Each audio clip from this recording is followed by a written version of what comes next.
This video presents the answers for a handful of problems on the bottom of page 5.3 in the course packet.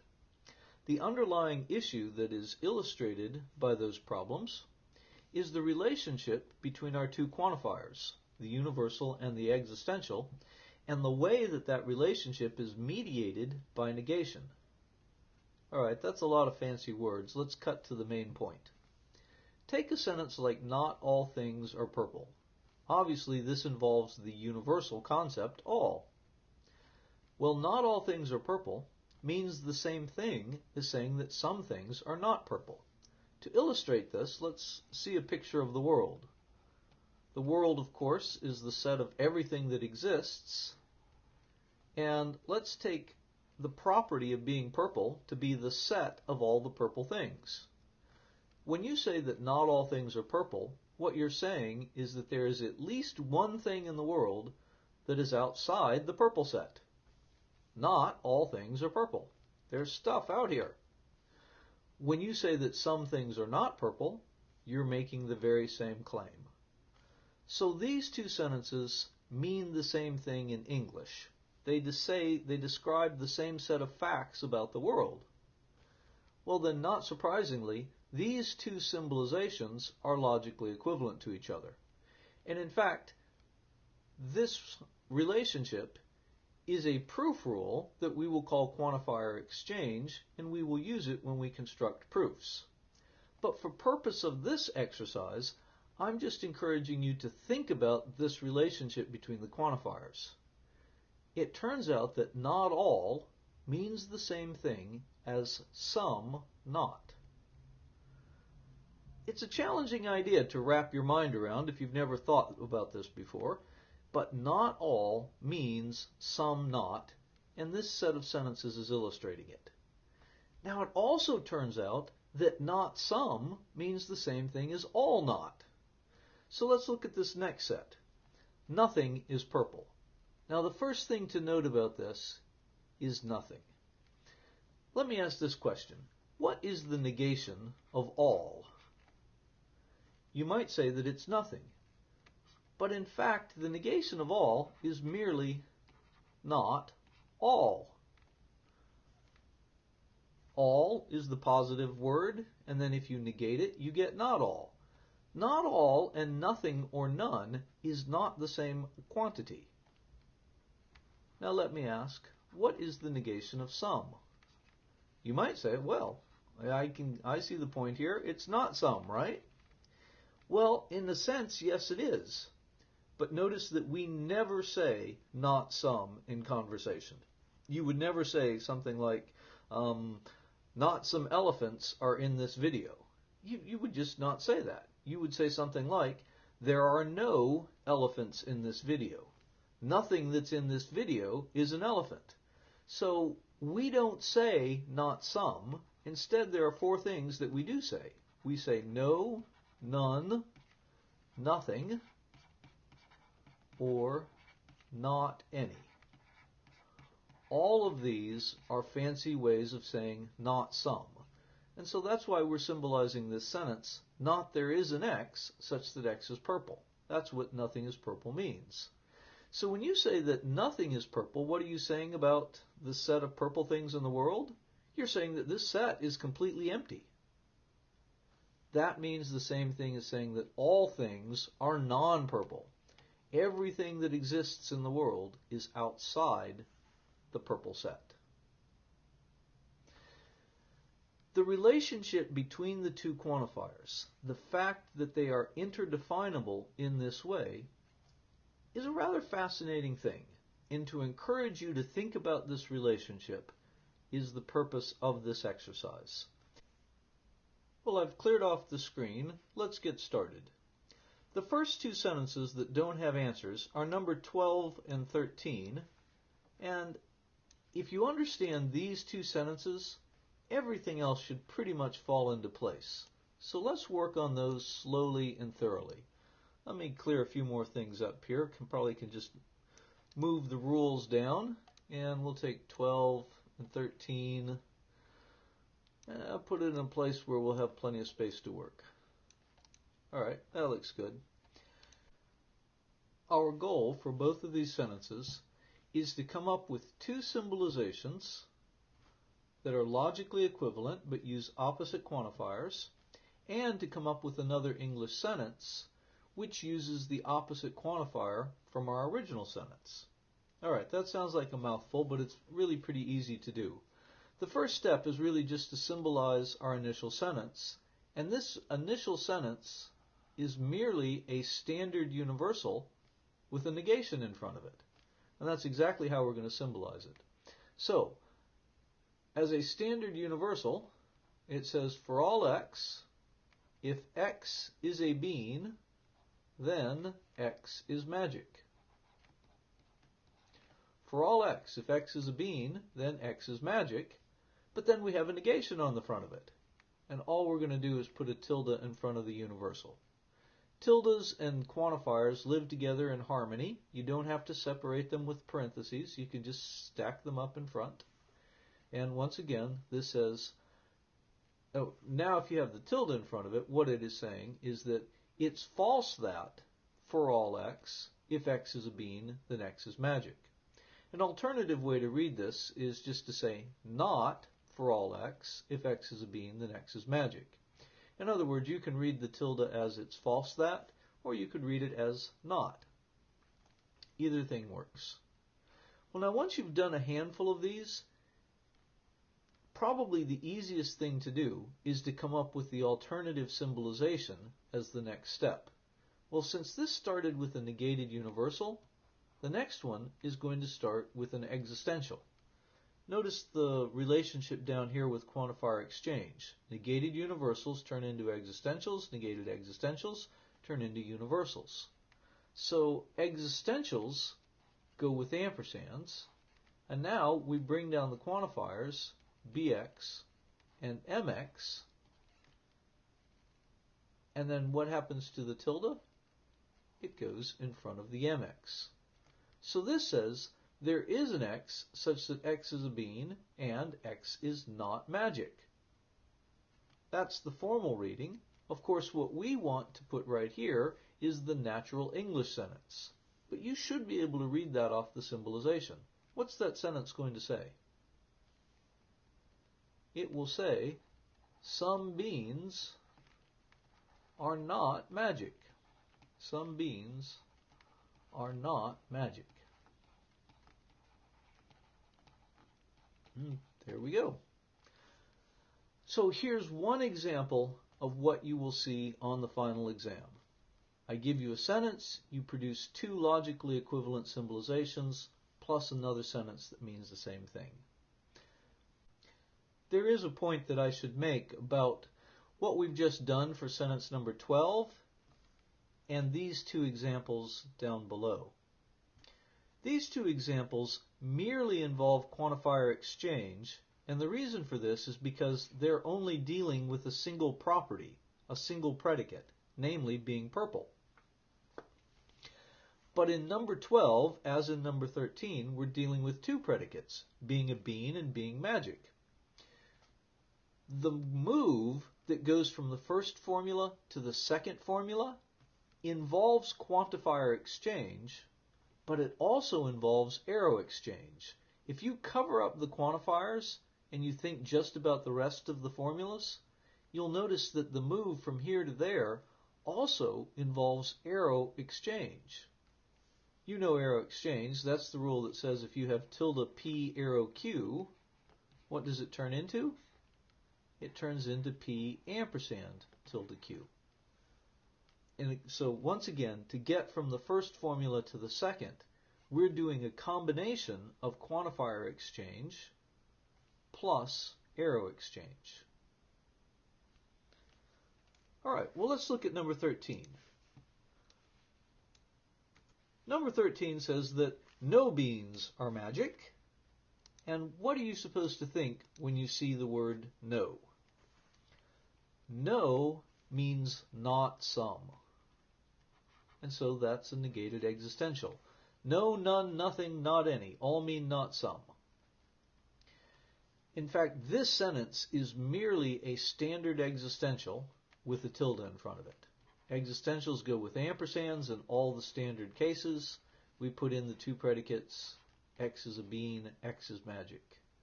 So we started up here with a standard universal, added a tilde. Here we take a standard existential, add a tilde. Not there is an X, such that X is a bean and X is magic. Well, if this starts with a negated existential, it must turn into a universal.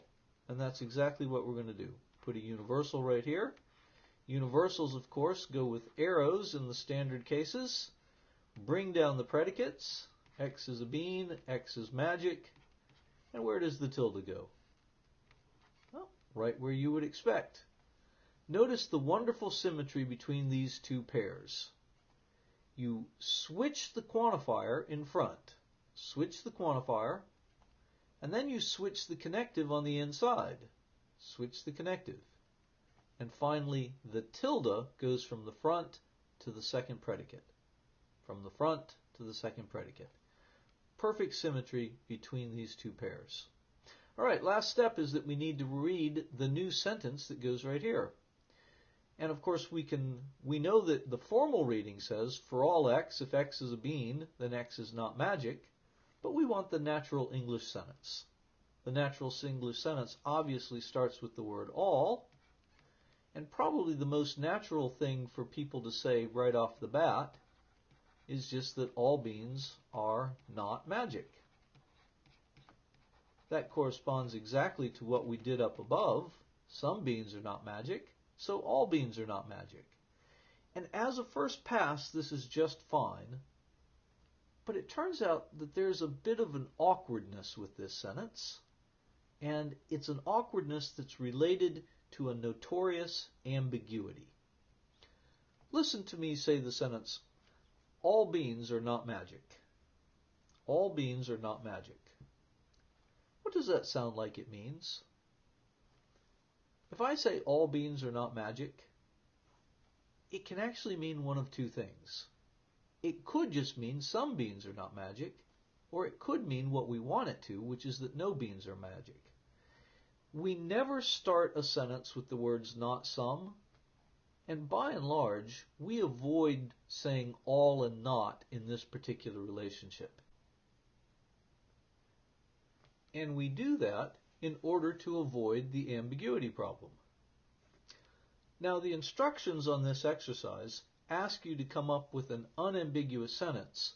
So in fact, avoiding not is exactly what you have to do. Don't say not, don't say cannot, and in fact don't say can't or don't, because that just hides the not as part of a contraction.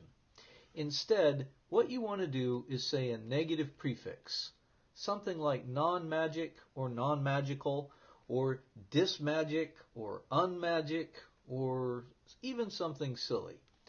All beans are non-magic doesn't have the awkwardness, and it doesn't have the ambiguity. So a negative prefix or a negative suffix will solve the problem.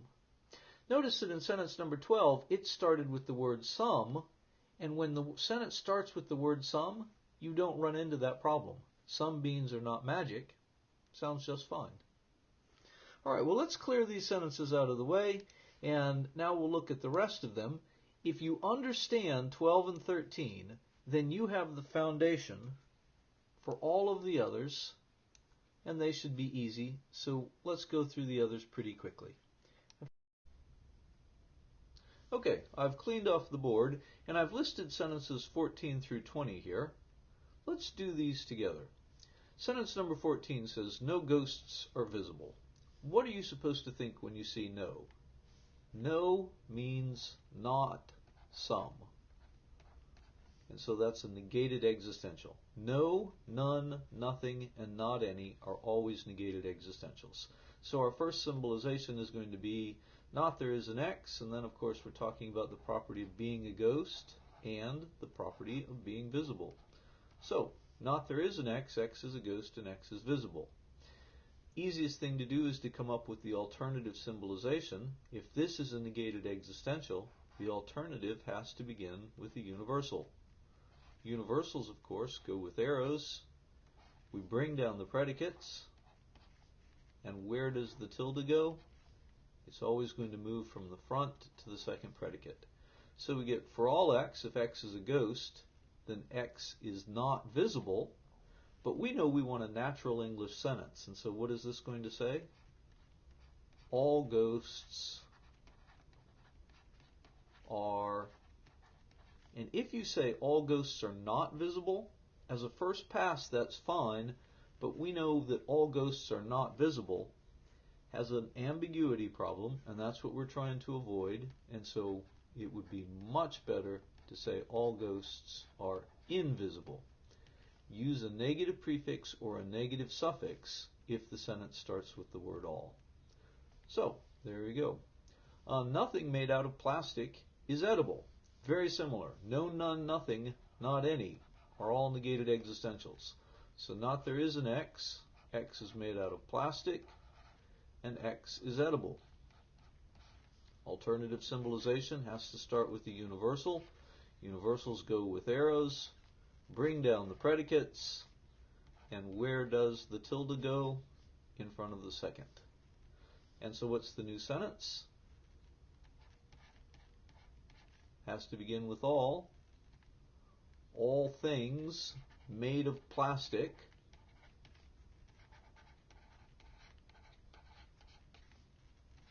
are, and you don't want to say not edible, since the sentence starts with all. What should you say instead? All things made of plastic are inedible would be a great solution. Alright, so there's sentences number 14 and 15. Let's erase these, and we'll look at the next couple.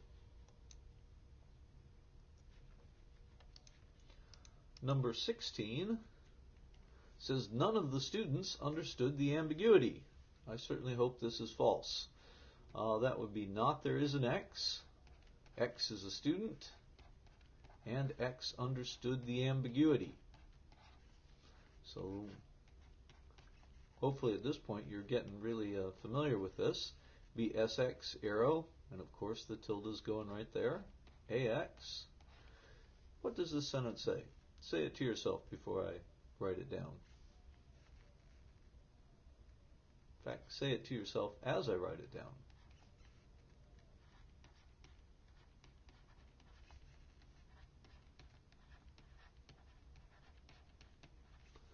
The question is, how do you want to negate understood the ambiguity? I'm not sure that this is perfect, but I think misunderstood is a pretty reasonable thing to write here. All of the students misunderstood the ambiguity. We could argue, does misunderstand, is that really the negation of understand? It's certainly close enough for our purposes. No logicians can write poetry. Well, you know the basic idea here, right? Not there is an x, lx and px turns into for all x, if x is a logician, then not x can write poetry. In the formal reading, this says for all x, if x is a logician, then x cannot write poetry. And notice in the formal reading, it's perfectly fine to say not when you're reading this. But in the natural English sentence, what are we going to say? All logicians. This time it does require a little bit of creativity. You want to negate can write poetry. So what you're really negating is the ability to write poetry. If you wrote something like all logicians are non-poetic or unpoetic, I would accept that on the test because it shows that you're thinking about the right things. But what we really want to negate is the ability, and so I think the best thing to say here would be all logicians are unable to write poetry. Unable to write poetry. When I put examples on the test, I use things that do have natural, obvious ways to negate them with negative prefixes. Sometimes you do have to be a little creative. In fact, the next example is about being creative in this way. Notice that what this next sentence says, let me get my pencil ready here. It says, it's false that some vegetarians eat Spam. Well, notice it's false that some, that's just a very fancy not some. I've said that we never say not some at the front of a sentence. Well, you can say that if you turn not into it's false that. It's false that some vegetarians eat Spam. So the it's false that is the tilde, and we're saying it's false that there is an X, such that X is a vegetarian and X eats Spam. Alternative symbolization, universal, VX, arrow, tilde, SX. For all X, if X is a vegetarian, then X does not eat Spam. So what's the natural sentence that means the same thing? All vegetarians, and you want to say do not eat Spam, but do not eat Spam is still got the not there. Notice if you say don't or can't, if you say all vegetarians don't eat Spam, all you've done is hide the not, so that doesn't really work. How can you say it's all vegetarians? And I don't think there's any actual natural way to say this. So think of it as a little bit of a game, and what I'm going to write here are all vegetarians are non-spam eaters, which is probably not something you would ever actually say in natural conversation, but all vegetarians are non-spam eaters accomplishes our goal of making this sentence unambiguous. In fact, if you just can't think of something to say, replace not with non, and I will always accept that on a test. So even if you wanted to say no ghosts are visible, well, you could have turned that into all ghosts are non-visible. Nothing made out of plastic is edible. All things made out of plastic are non-edible, etc., etc. You can always use non. Number 19. 19 says, not all dogs play the trombone. Notice this one is different than 14 through 18. 14 through 18 all started with negated existentials. No, none, nothing, another no, and then a not some. So they all started with negated existentials. I focused on negated existentials because that's where most of the mistakes are made. Not all dogs play the trombone is easier than the ones that we've just been doing. It's a negated universal, dx, arrow tx.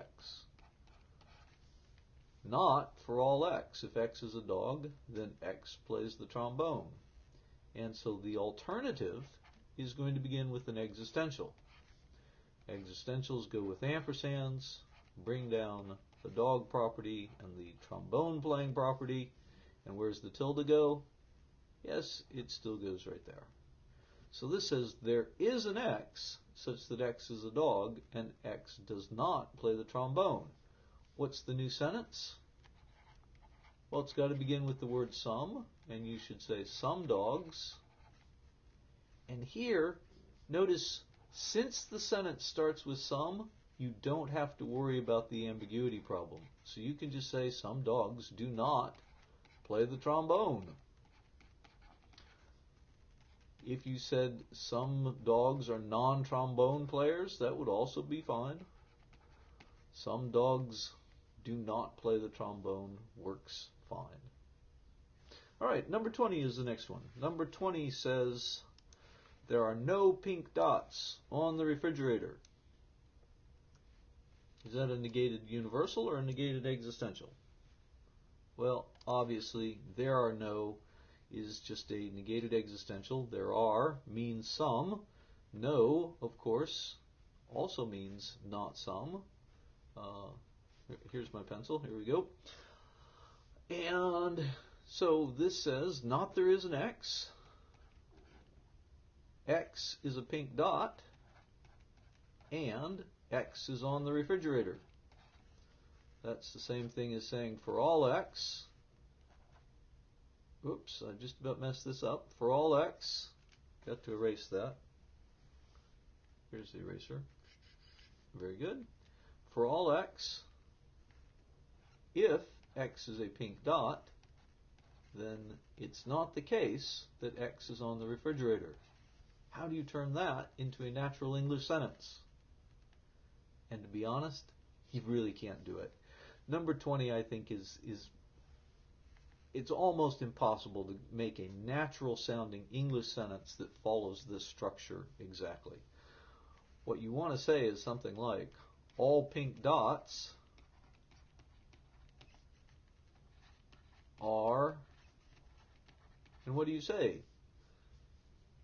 Non on the refrigerator? Non on the refrigerator. Boy, that sounds just hideously bad, doesn't it? Non on the refrigerator. All of a sudden I can't spell refrigerator. There we go.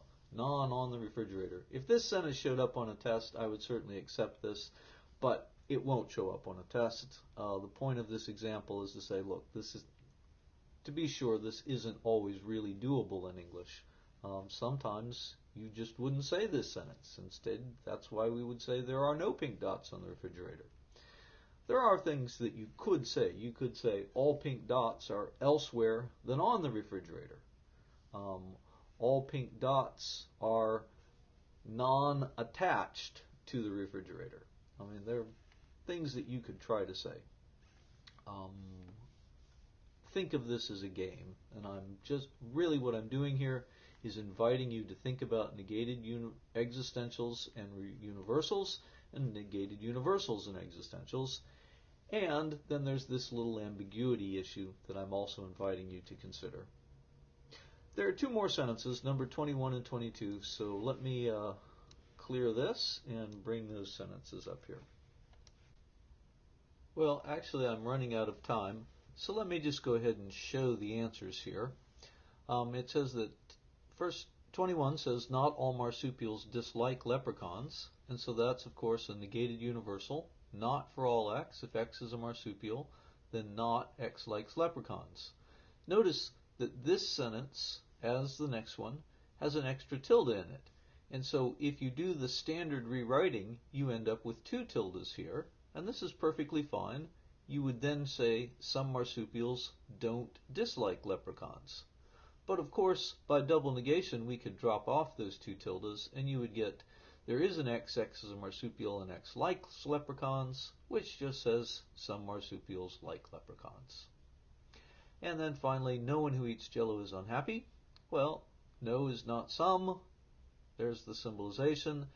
Our alternative would give us two tildes, but the most natural thing to say would just be for all X, if X eats Jello, then X is happy. Or all who eat Jello are happy. Maybe that sentence deserves an exclamation point here. It's a declarative sentence with enthusiasm.